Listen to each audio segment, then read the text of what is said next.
oitavo ano. Vamos prosseguir com o Present Continuous Tense. Já fizemos na aula anterior o princípio de formação do verbo auxiliar to be, que também já foi revisado.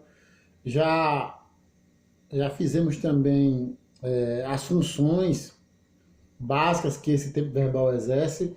E fizemos também uma comparação com o português, que ele em português é equivalente ao gerúndio, né, que representa ações que estão em desenvolvimento. Daí aconselha-se a utilização de verbo de ação e movimento.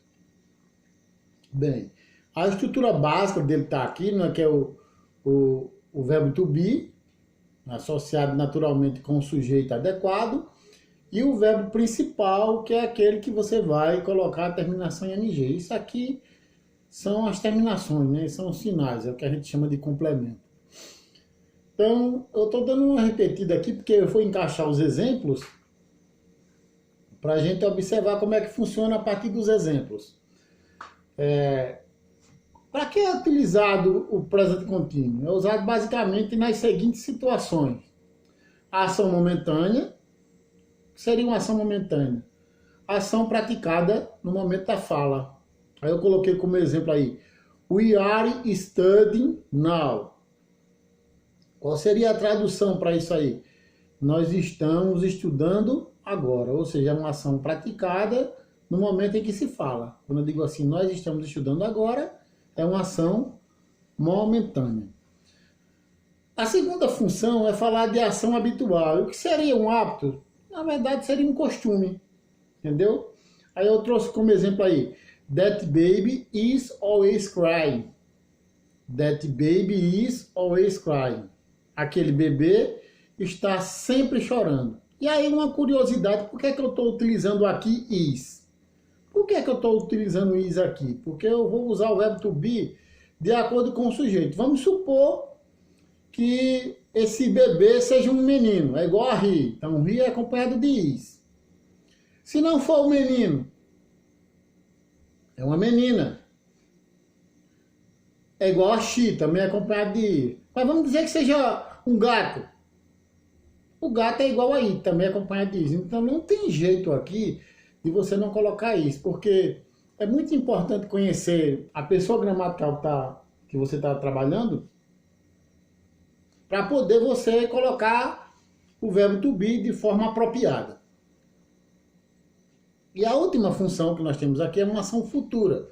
Então, como nós já trabalhamos tempo futuro, como futuro com going to, por exemplo, você já observou que existe tempos específicos para tratar de futuro. Então, esse aqui é como se fosse um futuro meio que arranjado. Não é um tempo verbal que trata exatamente de futuro, porque nós já temos tempos apropriados para isso.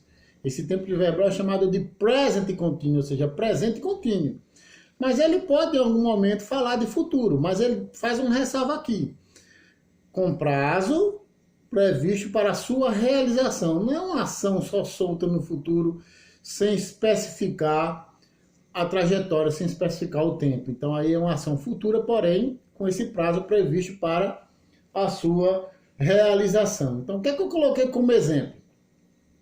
Eu coloquei uma sentença que ela pode ser traduzida de duas maneiras. Ela pode ser traduzida como o contínuo mesmo, que é a base fundamental de sustentação do assunto, mas pode ser traduzido também como um futuro. Então, quando eu digo assim, next week, we are leaving to Rio, eu posso dizer, na próxima semana, olha, já é o prazo que ele estipulou para que a ação seja realizada. Na próxima semana, we are leaving to Rio. Nós estamos partindo para o Rio. Então, essa seria a opção de você traduzir isso como o contínuo mesmo. E a outra seria traduzido já direto como futuro. Eu poderia dizer assim, na próxima semana, partiremos para o Rio, que seria a opção secundária, tá, de utilização. Então, essas três funções basicamente norteiam o funcionamento do Present Continuous Tense,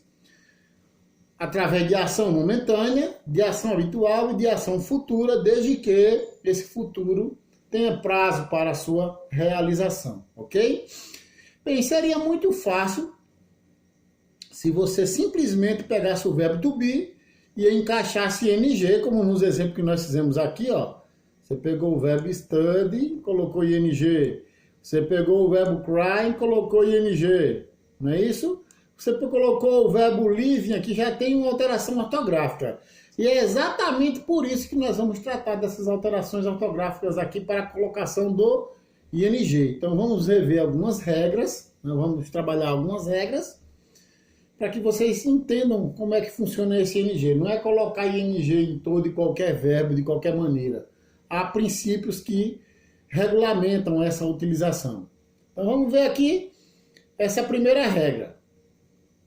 Essa primeira regra diz o seguinte: os verbos monossílabos, aqueles de uma sílaba só, mono de uma, terminados em CVC, essa nomenclatura aqui é o que representa consoante, vogal, consoante. Isso não pode estar no começo nem no meio. São as letras finais, por isso que a gente diz terminados, são as três últimas. Eu vou ter uma vogal no meio de duas consoantes. Se isso ocorrer, nós vamos dobrar a última consoante antes de se acrescentar ing. Então aqui a gente vai colocar o verbo no infinitivo e observar como é que ele fica no contínuo. Então veja aqui, eu coloquei esse verbo daqui, stop, para que vocês observem o seguinte: o verbo stop é o verbo parar. Esse TO é a representação do infinitivo, não é isso? Então se eu pegar as três últimas letras dele, eu vou observar que o T é consoante, o O é vogal e o P é consoante. Então como é que ficou? Stopping. Ok? Um outro detalhe, na hora da pronúncia, faz de conta que esse G está escondido, ele está sujo, não quer aparecer. Você não vai dizer stopping, vai dizer stopping, stopping, como se não tivesse o G no final, tá? Então, está justificada a regra aí. Então, se eu tenho um verbo de uma sílaba que termina em CVC, o que é que eu faço? Qual é o meu procedimento? Dobrar a última consoante e acrescentar ing, que no caso stop, que é parar. Se eu coloco esse verbo no gerúndio, passa a ser o quê? Parando. Mas aí é bom que se recorde, que se lembre que códigos e linguagem não é uma ciência exata. Então eu posso ter regras, mas posso ter também exceções. E aqui eu já trago para vocês uma exceção. Por exemplo, o verbo fix, que está aí logo abaixo. O verbo fix é consertar ou fixar. Se eu observar, ele está incluso nessa primeira regra, mas ele é uma exceção. Então, observe que no fix, que é consertar ou fixar, eu não dobrei o x. Eu só acrescentei ing, é o que vocês observam aqui, ó, tá? No verbo fix só teve o acréscimo de ing. Eu não dobrei o x, porque se eu analisar o princípio da primeira regra, eu vou ter também consoante, vogal, consoante. Mas isso é uma exceção por conta de não estar trabalhando com a ciência exata. Há exceções, né? A regra que exatamente é a parte que funciona de forma diferente. Então, a segunda regra fala dos verbos terminados na letra E. O que é que está dizendo? O que é que vai acontecer com esse verbo? Esses verbos vão perder essa letra, essa vogal, para que depois você acrescente ing. Então, observamos aqui como é que funciona. Eu peguei o verbo dance, que é dançar. Então, vejam que a última letra desse verbo é a letra E. O que é que eu fiz? Colocando aqui, eu coloquei o dance sem ing. Só voltando aqui para aqueles exemplos, vocês vão observar agora por que é que esse verbo daqui tinha regra. Ó. Esse verbo live é um verbo que termina em E. Então, qual foi o processo? Retirou a letra E e acrescentou ing. Por isso que eu disse que não é só colocar ing em todo e qualquer verbo. Tem que saber a regra que ele concorre. Tá certo?